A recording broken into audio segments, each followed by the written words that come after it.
Hallo und willkommen. Wir vom White Unicorn e.V. möchten heute über das Thema Masken sprechen.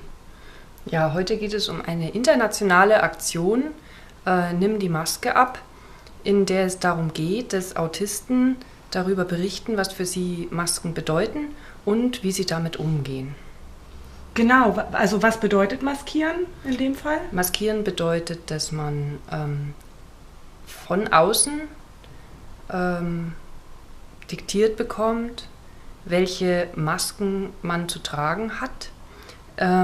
Es ist so, dass viele Masken nimmt man natürlicherweise an, als Mutter zum Beispiel oder ich als Vorsitzende. Als Autistin ist es mir aber wichtig, dass ich authentisch in diesen Rollen sein kann. Und diese Maske, die von der Gesellschaft aufgezwungen wird, möchte ich abnehmen. Ich möchte so sein, wie ich bin. Das Thema Reizregulation spielt da auch mit rein. Kannst du mir da mehr zu sagen? Reizregulation bedeutet, wenn ich in einer Umgebung bin, die für mich sensorischen Lärm beinhaltet, das ist zum Beispiel zu laut, dass ich ein gewisses Verhalten zeige, das mich beruhigt. Also zum Beispiel fange ich an, mit Kettchen zu spielen oder man wippt mit dem Körper leicht hin und her, dass man mit der Situation zurechtkommt, die Reize reguliert. Das geht bis zu einem gewissen Grad wunderbar. Es ist nur so, dass es in der Gesellschaft nicht anerkannt ist, dieses Verhalten zu zeigen. Zum Beispiel, dass man leicht wippt mit dem Körper oder dass man ständig mit Dingen spielt in den Händen. Und es ist aber ganz wichtig für die Autisten, dass sie diese Reizregulation tun können und dürfen und hier keine Maske aufsetzen müssen, die ihnen fremd ist und das nicht zulässt. Wie wirkt sich das mit dem Maskieren auf die psychische Gesundheit aus? Es wirkt sich so aus, dass man sich selbst versteckt hinter einer Maske, die man selbst nicht ist. Man fühlt sich selbst zu sich fremd. Und gleichzeitig ist der Mangel an zum Beispiel eben Reizregulation oder natürlichem Verhalten, dass man sich in Situationen auch zurückzieht, sich ruhige Bereiche sucht, Reize regulieren möchte. Das tritt alles in den Hintergrund und man baut eine Fassade auf, die einem auch schadet dadurch. Und deshalb wirken sich diese Masken auch auf die Gesundheit oft nicht positiv aus.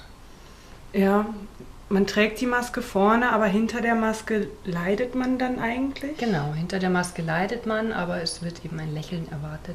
Und dann sitzt man lächelnd, ohne irgendwie sich zu bewegen, in einer Situation, die eigentlich zum Zusammenbruch führt, früher oder später. Es ist sehr anstrengend. Ja, das glaube ich. Was ist ein Burnout in diesem Zusammenhang und wie wirkt sich das Maskieren da drauf aus? Es ist so, dass die ständige Leistung, die man erbringt zu Schauspielern, wer man nicht ist, das strengt unglaublich an. Zudem ist diese Rolle, in der man sein muss, ganz schlecht eben für die eigene Reizregulation, auch ganz schlecht dafür, sich ein Leben aufzubauen, wie man es eigentlich bräuchte. Das führt früher oder später meistens in eine Art Burnout, weil das gar nicht geleistet werden kann. Die Menschen werden dann ganz depressiv. Manchmal findet es schon in der Jugend statt, manchmal dann erst so im Alter vom Studium oder wenn man dann eine eigene Familie hat. Und dadurch, dass man dann ja nur gelernt hat, eine Maske zu tragen, die man nicht ist, aber gar nicht weiß, wer man ist und was man eigentlich bräuchte, führt es dann eben auch dazu, dass die Menschen in Psychiatrien landen und Burnouts richtig bekommen, auf Kur müssen und gar nichts mehr können. Oh, weia. Diagnose, Selbstbewusstsein. Wie wirkt sich das auf die Maskierung aus? Ganz häufig ist es so, dass die autistischen Kinder eigentlich zeigen, dass ihnen eine gewisse Umgebung nicht gut tut. Sie schreien dann ja auch, ob der Umstände oder sie können nicht mehr schlafen oder sie konzentrieren sich schlecht. Auf jeden Fall werden sie vorstellig bei einem Psychiater und dort erhalten sie eine Diagnose. Und im Moment ist es so, dass es dann heißt, dass man muss den Autismus wegkriegen. Und dadurch ist die Diagnose förderlich, eine Maske aufzubauen, die man nicht ist. Weil die Diagnose heißt ja nicht, jetzt bist du Autist, jetzt ist alles super, jetzt wissen wir das, jetzt bauen wir die Barrieren ab, jetzt machen wir dir eine Umgebung, die toll ist, jetzt kannst du dich konzentrieren und gut leben. Sondern es heißt, du musst dich jetzt anpassen, du darfst jetzt nicht autistisch sein, jetzt wissen wir es endlich, das ist der Autismus. Hier ist deine Maske. Hier ist deine Maske, viel Spaß damit und sei ja nicht du, wir wollen nur die Maske sehen. Das ist der Schlüssel zum Erfolg. Und das Kind glaubt es in seiner Naivität und hinterher hat es die ganzen Konsequenzen daraus zu tragen. Das Kind versucht die Maske auszufüllen, anstatt sich selbst zu finden. Genau. In sich selbst, ja. Oh Gott. Oh, das ist furchtbar. Ja. Wie sind die Strategien zur Bewältigung? Was kann mir dabei helfen, dass ich mich nicht maskiere? Das ganz genaue in sich spüren.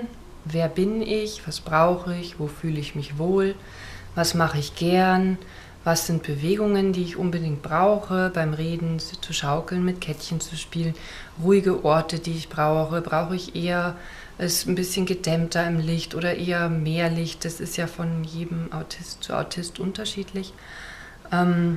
Und genau in sich spüren ist auch das, was man den Kindern vermitteln muss, dass sie eben diese Maske gar nicht erst anfangen aufzusetzen, sondern eben gleich sagen, nein, mir ist das hier zu laut, da will ich nicht hin, dann gehe ich da auch nicht hin, dann ist es viel gesünder.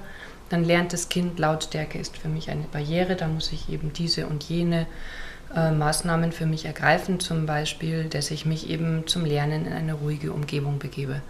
Und dann funktioniert das ganz wunderbar.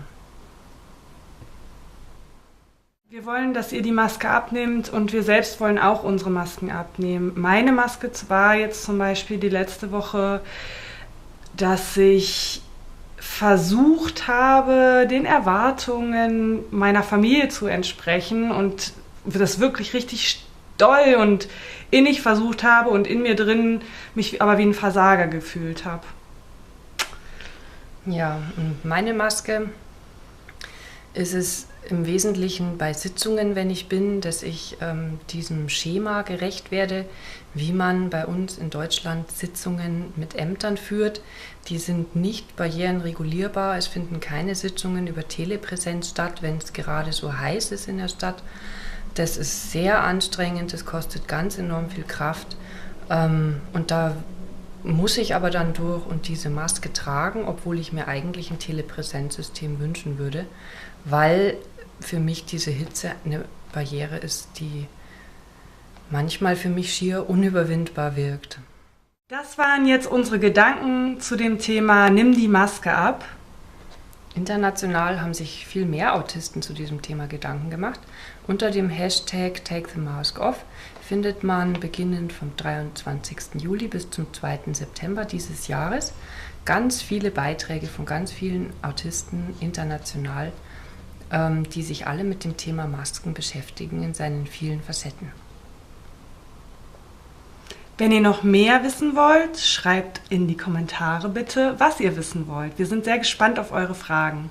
Sehr gerne antworten wir euch. Bis dann. Tschüss. Tschüss.